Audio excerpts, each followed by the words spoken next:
মহান স্বাধীনতা দিবস উপলক্ষে বাংলাদেশের জনগণকে অভিনন্দন জানিয়েছেন মার্কিন পররাষ্ট্রমন্ত্রী মার্কো রুবিও। দেশটির পররাষ্ট্র মন্ত্রণালয়কে বিবৃতিতে অভিনন্দনের কথা জানানো হয়। সেই সঙ্গে বাংলাদেশকে এগিয়ে নিতে যুক্তরাষ্ট্রের সমর্থন অব্যাহত থাকবে বলেও জানান তিনি। পাকিস্তান হানাদার বাহিনীকে বিতাড়িত করে স্বদেশ বিনির্মাণের ৫৪তম বার্ষিকীতে পৌঁছেছে বাংলাদেশ। এরই মধ্যে অভিনন্দন জানিয়েছে বিশ্বের বহু দেশ। এরই ধারাবাহিকতায় মহান স্বাধীনতা দিবস উপলক্ষে বাংলাদেশের জনগণকে অভিনন্দন জানিয়েছেন মার্কিন পররাষ্ট্রমন্ত্রী মার্কো রুবিও।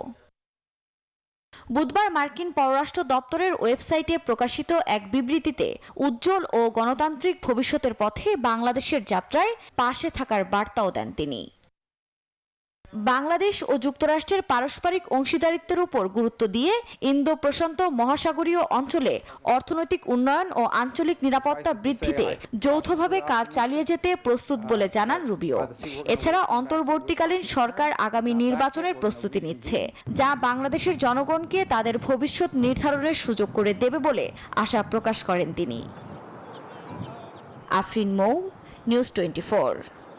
এই ঈদে জামা জুতো অ্যাক্সেসরিজের ডিসকাউন্ট।